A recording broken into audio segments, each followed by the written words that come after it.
need to watch this if you struggle with understanding the secret role of coffee in the Cold War.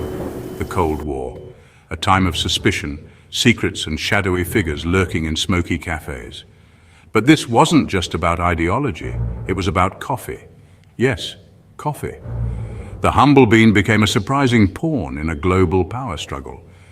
The Iron Curtain had fallen, splitting the world in two. On one side, the capitalist West, fueled by caffeine and a thirst for freedom. On the other, the communist East, where coffee was a luxury, a symbol of Western decadence.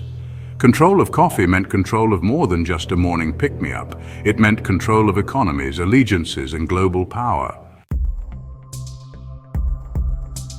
The world of coffee trading became a hotbed of intrigue. Every shipment, every deal was an opportunity for espionage. The stakes were high. A well-placed rumor could send coffee prices plummeting, destabilizing economies and swaying political alliances.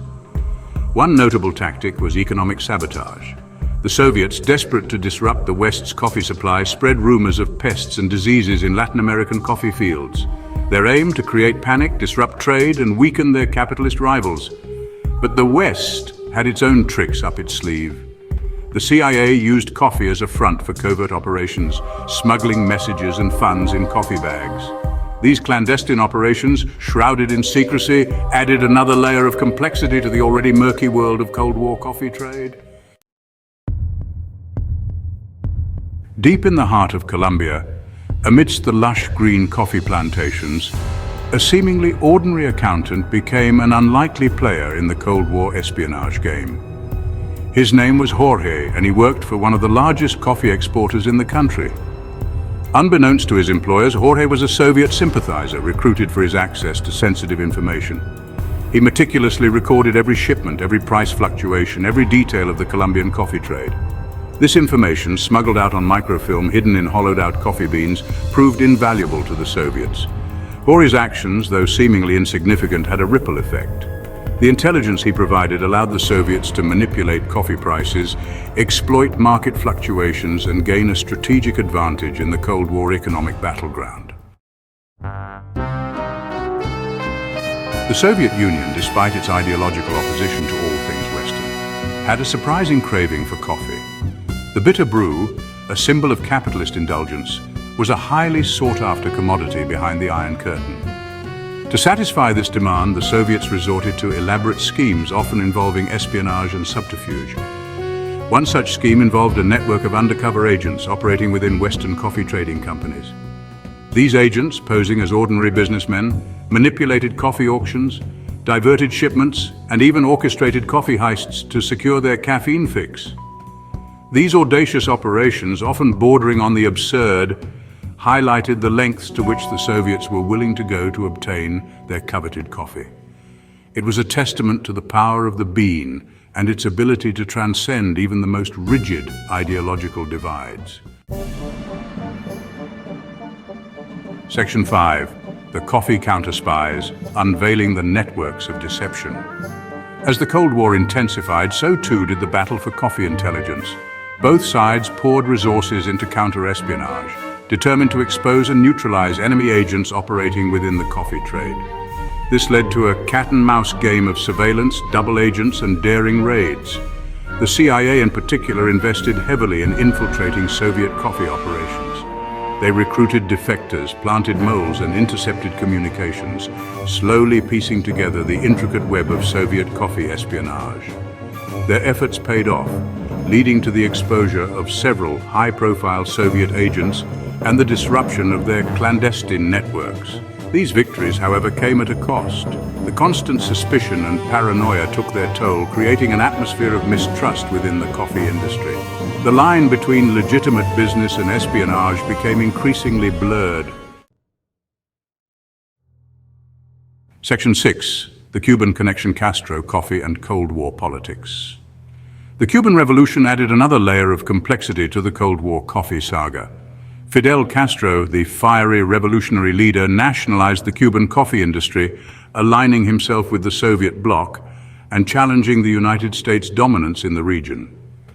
Coffee became a political tool. The Soviets, eager to support their new ally, provided Cuba with economic aid and became the primary buyer of Cuban coffee. The United States, in turn, imposed a trade embargo on Cuba, further isolating the island nation and fueling the Cold War tensions. The Cuban Coffee Connection highlighted the interconnectedness of coffee, politics, and espionage during the Cold War. It was a stark reminder that even a seemingly innocuous commodity like coffee could become a pawn in a much larger geopolitical game. Section 7. Beyond Beans, Coffee as a Tool of Influence and Disinformation.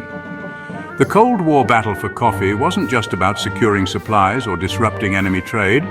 It was also about influence and propaganda. Both sides used coffee as a tool to win hearts and minds, portraying themselves as the true champions of the working man's caffeine fix. The West promoted coffee as a symbol of freedom and prosperity, contrasting it with the supposed drabness of life behind the Iron Curtain. They launched marketing campaigns, sponsored coffee drinking contests, and even sent Hollywood celebrities on coffee diplomacy missions to promote the virtues of the Western brew. The Soviets countered with their own propaganda, portraying Western coffee companies as exploitative capitalists who profited from the labor of third world farmers. They promoted tea as the healthier, more egalitarian beverage, a symbol of socialist solidarity. Section 8. The Price of Deception, How Espionage Impacted Coffee Trade.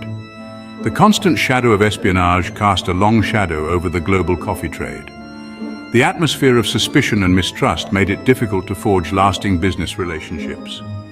The lines between legitimate competition and covert operations became blurred, creating an environment of uncertainty and risk. The manipulation of coffee prices, fueled by espionage and misinformation, had a destabilizing effect on coffee-producing nations. Farmers, often caught in the crossfire of Cold War machinations, faced unpredictable market fluctuations, jeopardizing their livelihoods and national economies. The human cost of coffee espionage was often overlooked. Lives were lost, careers were ruined, and trust was shattered in the pursuit of Cold War advantage.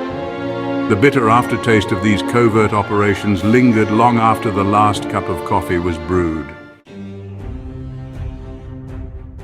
Section 9. The Legacy of Brewed Betrayal, Coffee's Place in Cold War History. The Cold War may be over, but its legacy continues to shape the world we live in today. The era of brewed betrayal left an indelible mark on the global coffee trade, transforming it from a simple commodity exchange into a complex web of geopolitics, economics, and espionage. The Cold War's end didn't erase the intrigue from the coffee industry. While the players and the stakes may have changed, the battle for control of this valuable commodity continues. New challenges such as climate change, political instability, and economic inequality have emerged, creating new opportunities for espionage and manipulation. The lessons learned from the Cold War coffee wars remain relevant.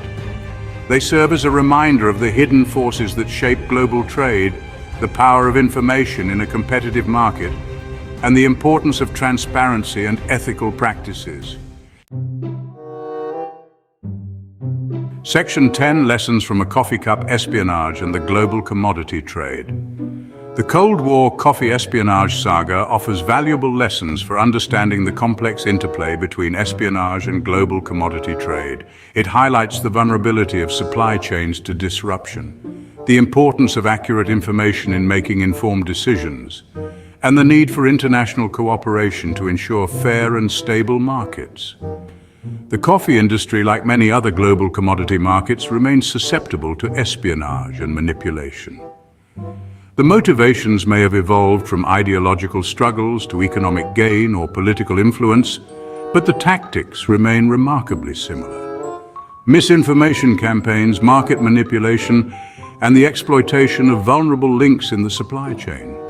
The Cold War coffee wars serve as a cautionary tale, reminding us that even the most seemingly mundane commodities can become tools of espionage and geopolitical maneuvering. It underscores the importance of vigilance, transparency, and ethical conduct in an increasingly interconnected and competitive world. Section 11. Beyond the Cold War, the enduring links between coffee and espionage.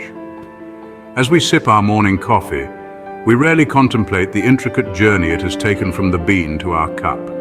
We seldom consider the hidden forces that shape the global coffee trade, the legacies of past conflicts, or the enduring links between coffee and espionage. The Cold War may be over, but the world of espionage continues to operate in the shadows, its tendrils reaching into every corner of the global economy, including the coffee industry. The motives may have shifted, the players may have changed, but the game remains the same, a relentless pursuit of advantage, influence, and power.